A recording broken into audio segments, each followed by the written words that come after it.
We bumping this Playboy, I'm sorry. How we doing, fam? So listen, you know who it is, you know what it is, you know what it is. Mr. Wordman, Gary Lime, right here for you. JD, this is for you. So you were complaining like a little bit like a bitch, not a lot, just a little slightly bitch made. I'm cracking jokes already. We ain't even 30 seconds in, I'm cracking jokes. Nah, you were talking about needing stuff to read, cause you were like, oh, I ain't watching no more movies for a while. I just want to read, which is like a really weird sentence to hear someone say out loud, but whatever. And like you were like, yo, hook me up with some books to read, and you know I'm the last person, like come on, man, like, Dylan joint, baby. Like I said, man, I'm the last cat you should ever say, hey, give me some books to read, because that is exactly what I'll do. And you know me, I'll overdo it. Like, I mean, come on, you see the shirt, you see the chain, like, of course I'll overdo it. So I got you a lot of stuff, and I'm mailing it to you tomorrow, so I'm gonna make sure you know what it is you got coming to you before it gets there. It's a lot of stuff. Most of it's books, although we got some non-book stuff too to go with it. So, bada boom, bada bing, let's get into it. Oh, and we're gonna do it listening to dope music, because word, that's why. Love this. I think I told you on the phone a minute ago. Like, this is the Dilla instrumental I've had stuck in my head for a week. It's just, look into her eyes, tell me how you feel. Wait for the high pitch. That's the next verse.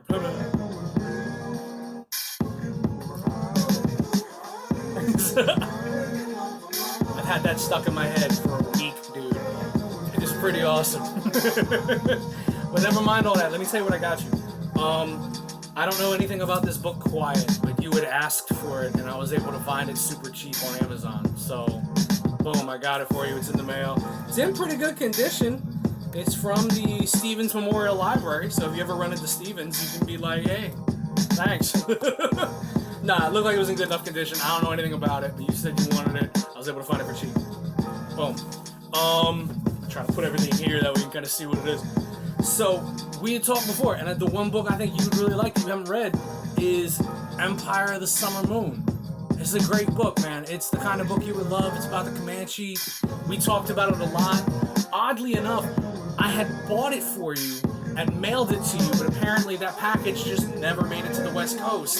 So, like, I had to buy it again. No, it's one of those things I found out again. Like, I found it stupid cheap. And I was like, well, word, this is easy enough. And, like, you know, it's a good book. Support your local independent, da-da-da. You'll really like it. It's a good book. Like I said, we got a lot for you to read, so I don't think you're going to be in short supply of stuff to read for some time. We got you that. You had asked for some suggestions, and one of the suggestions I got you was The Luminaries by Eleanor Catton. This book won not the Pulitzer, the Man Booker Prize, which you know is a very big deal in the literary world, and it's won in 2013, which ran a really good year for novels, 2013. Like, take a minute and go look that up. Like, you'd be surprised at, like, the bangers that are in there. And it's really dope. It's a really, really good year for novels. So yeah, this is the one we were talking before. It takes place in New Zealand during the Gold Rush. Yeah, the Gold Rush of 1866. It's this weird novel by Eleanor Catton. She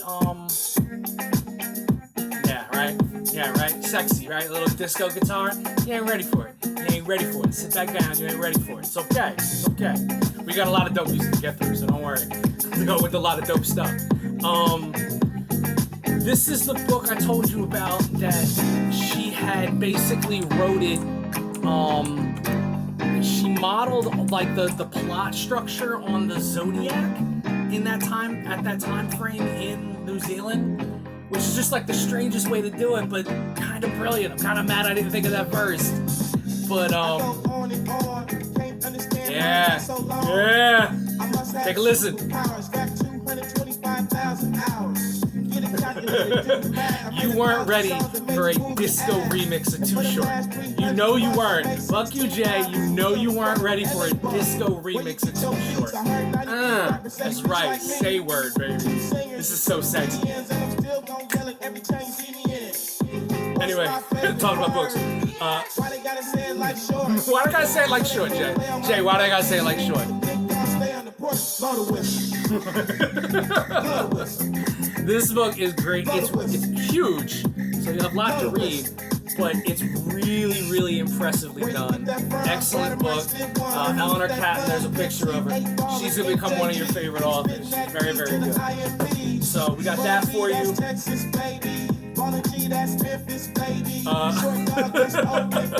Next joint we got for you is the BFI Film Classic version of Vertigo. Movie I know you're very familiar with. I'm very familiar with it. We love it. It's great. What was I going to say? So you may know this, the BFI Film Classics, they put together these really great, like really thin, really quick to read books that are kind of like, they just cover the whole gamut on like a particular film. Each one, like they have their ongoing series of these. I want to say they're up to like 100 already, of just like, you know, different movies that they kind of go over. It sort of explains itself. It's a pretty good one.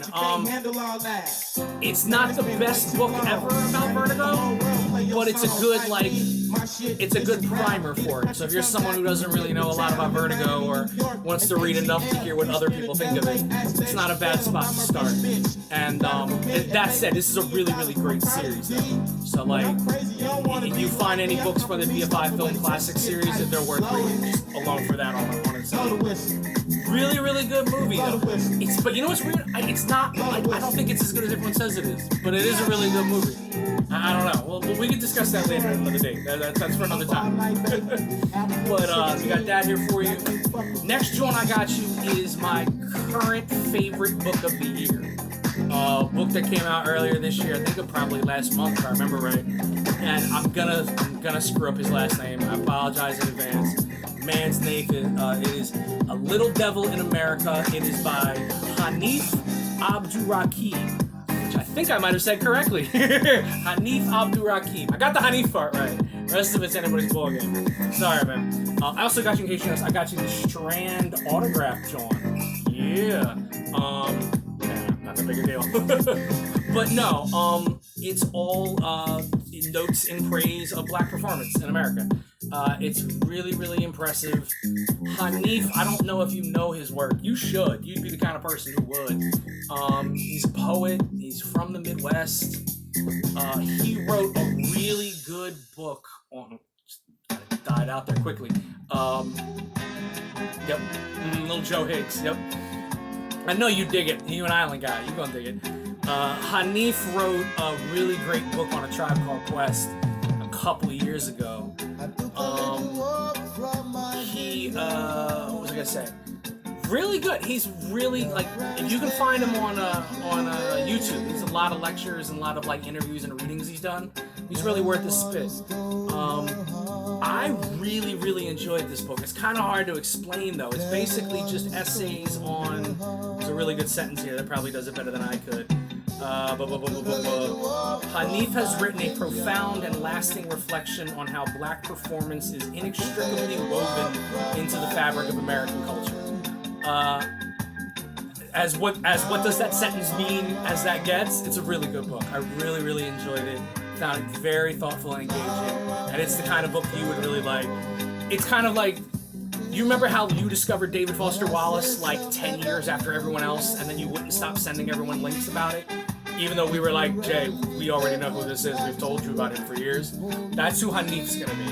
Hanif's going to be that guy that you're going to start sending me links to of shit that I've already seen because you just figured him out. So, yeah, making fun of you a little bit, but there you go. And, so, next joint I kind of got you by mistake. It is The Making of Kinda Blue by Ashley Kahn. So let me explain to you how this is an accident. Ashley Kahn has written several great books on jazz. One of them is The Making of a Love Supreme.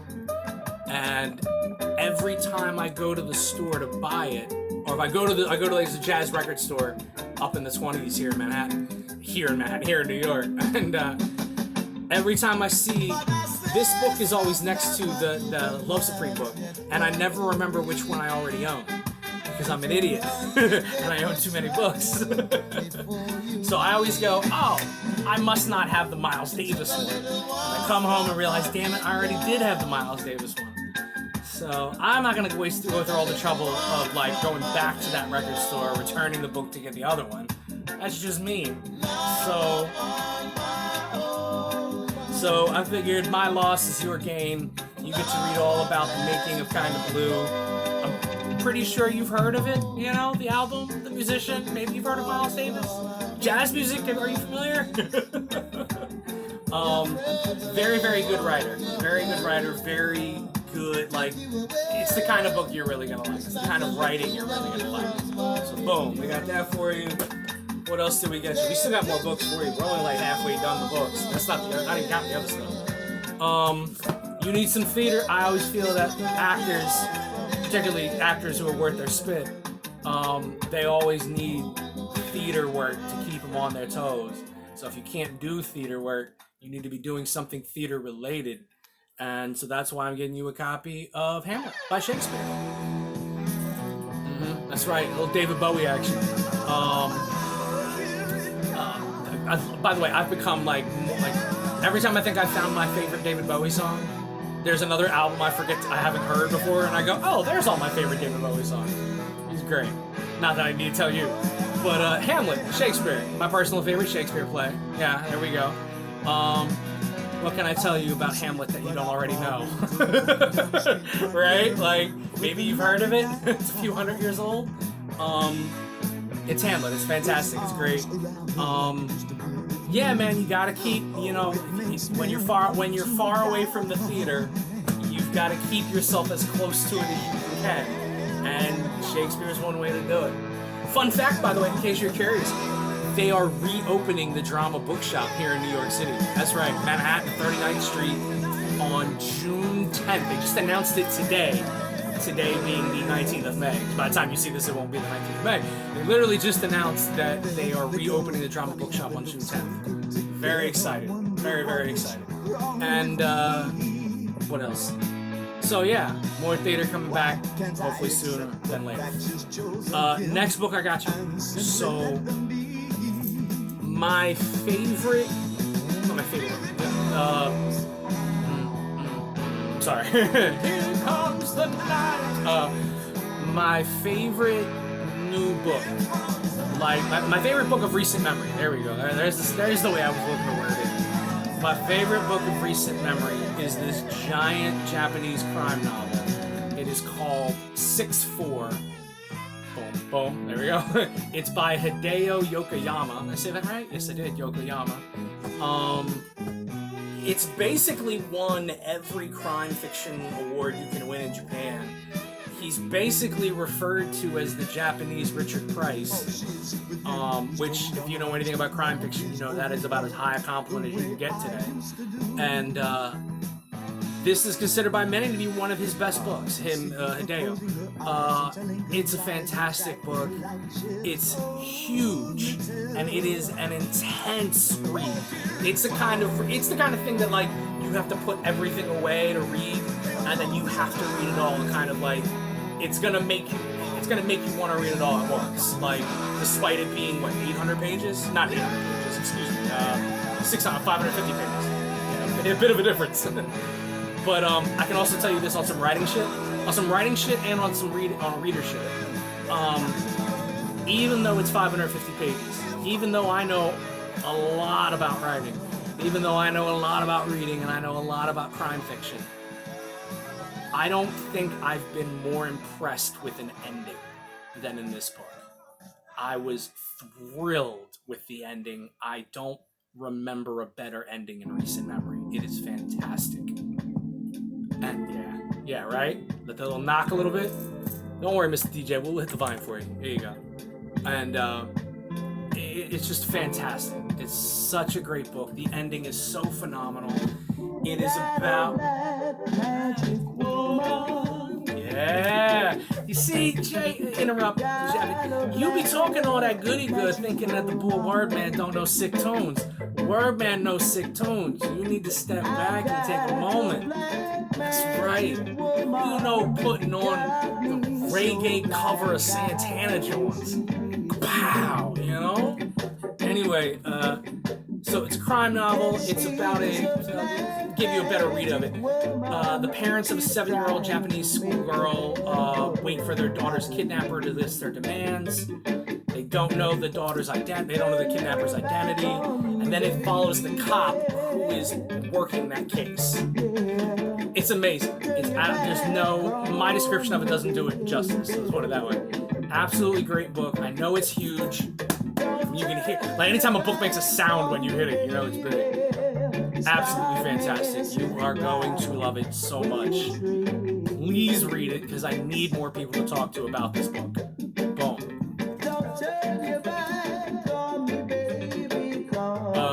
Next up, we got a book I really like. It is called... Whoa, my hat's falling off. It's a problem with having a big head, man. Like, these hats just... Anyhow, a book I got you that you're really going to like is The Last Interview with James Baldwin and Other Conversations.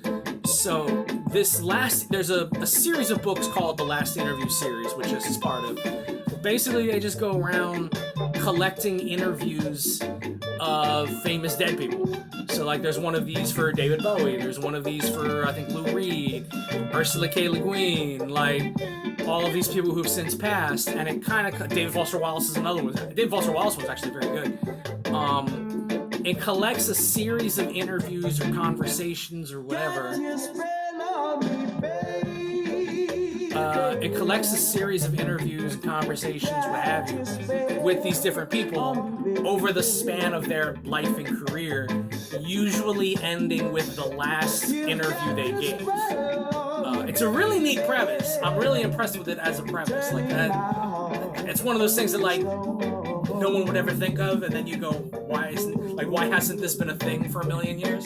The James Baldwin one, as you might suspect, is exceptional because it's James Baldwin. You know how I feel about Baldwin. You know he's one of my heroes. You know he's one of my writing idols. So I ain't gotta tell you how I feel about Baldwin because you already know. I can tell you one of the highlights of this book for me is it includes the interview he gave with Studs Terkel. Studs Terkel is one of the greatest American writers of all time, who's very famous. Who's basically famous for basically collecting interviews, which is a weird thing to be famous for. But Studs Terkel is the man. I'm assuming you already know who he is. But it collects that interview, which is fairly difficult to find. And it's the beat.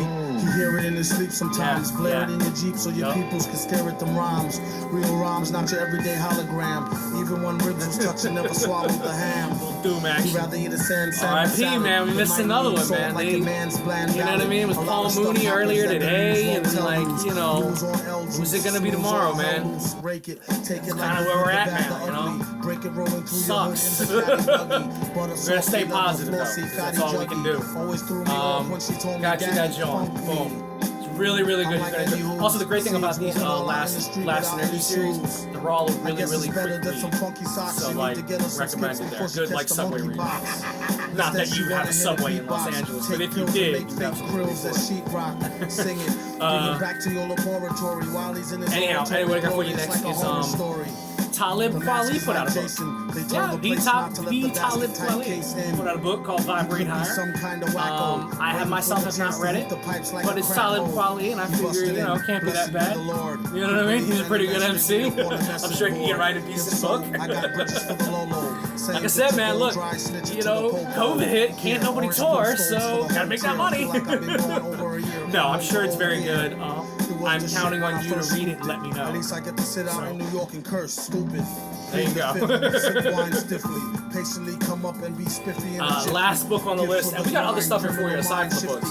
But the last book we got here for you is one of the Taschen books, one of the movies of the 80s. I'm sure you've seen these books in every bookstore ever.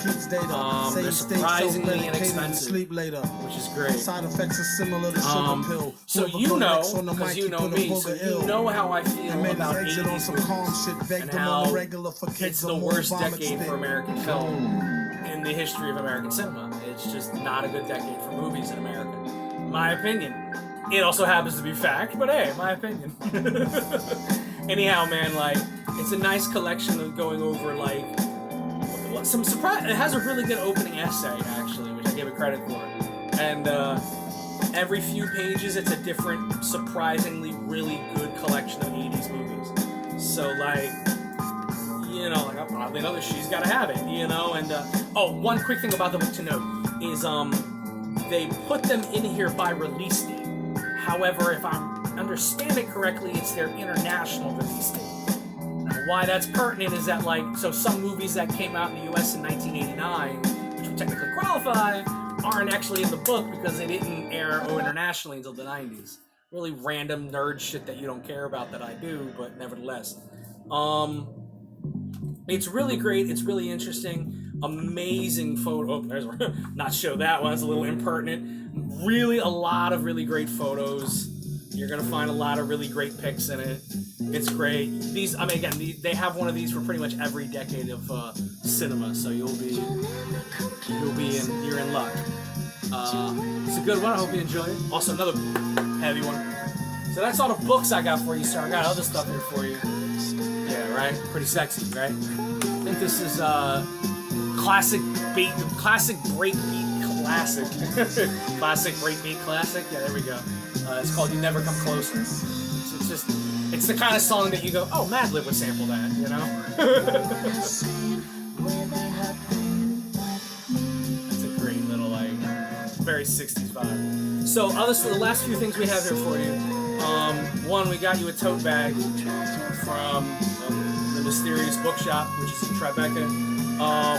The reason we got you the bag is because we needed something to put all the books in. So we were like, word, cool, problem solved. And then we discovered that we got you more books than can fit in the bag. So that was a bit of a problem. But it's also a thing where, like, I don't need another tote bag. So, I don't know, maybe you need a tote bag or something. Whatever. Like, wasn't as deep as I planned that out to be.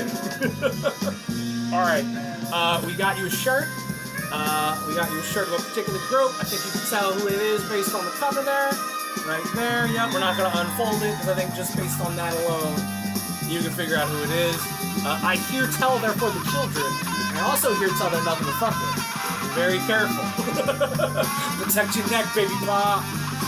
We got that for you. Couple of last few things here, and then I'm going to get back to work. And by back to work, I mean doing nothing. I'm slacking off the rest of the day. I made up my mind that tonight's just not the night to get writing done. It is what it is, man. Some nights it ain't there. Fix my little werewolf hat. So we had talked about got a little loud on me there, sorry. We had talked before about Mary Lou Williams, because I didn't realize that she was a jazz musician that no one's ever heard of before. I assumed she was. I assumed she was more popular than she actually was.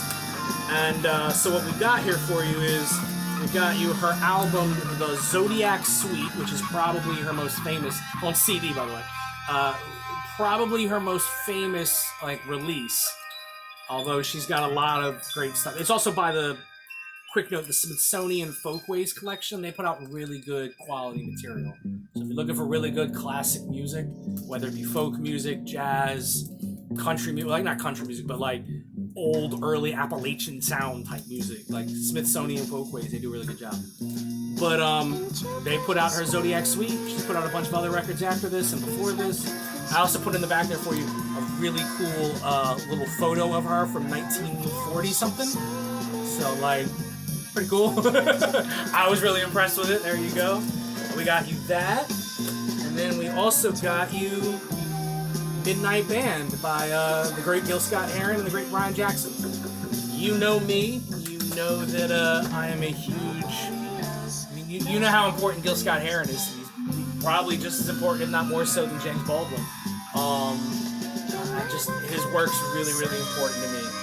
And one of his great one of those great albums. He had that run in the 70s. I don't know if you ever like taken the time to like look into it, but like he's got this run in the 70s of like 4 or 5 just like bangers of albums. Like, dude was putting in work, man. Like, it's really worth kind of going back and like spending a whole weekend just kind of immersed in those 70s records. Songs that are on here that you know, obviously most of them. One of his most famous songs, Winter in America. Fun fact, by the way.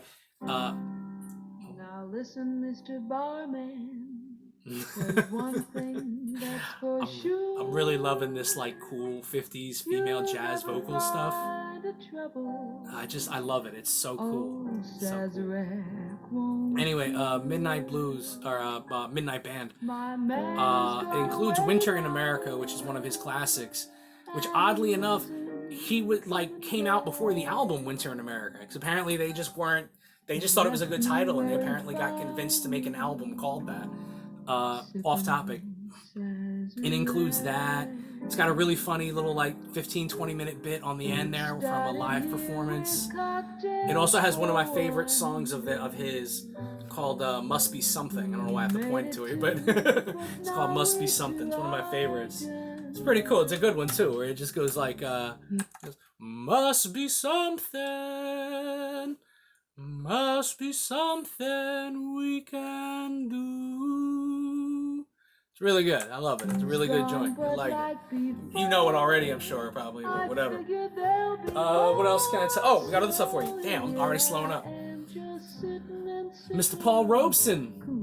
This is the international, the Italian, or which one is it? Hold on, I got it written down on the back here. It is the Argentinian movie poster for the movie Sanders of the River, which had been retitled Bosambo, which is the character Paul Robeson plays, and got a nice little frame for it. We were talking fairly recently about favorite Paul Robeson films, and I actually came across an extra cool little nice little desk size. Give you context for how big it is.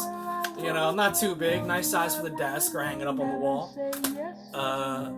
It's a great joint. You're gonna love it. Boom. Two more things here. So you were talking about needing journals because you didn't have any. Well, pimp, I got you 3. Oh, there we go. Probably show you the front of one, right? Probably hope. I got you 3 of them.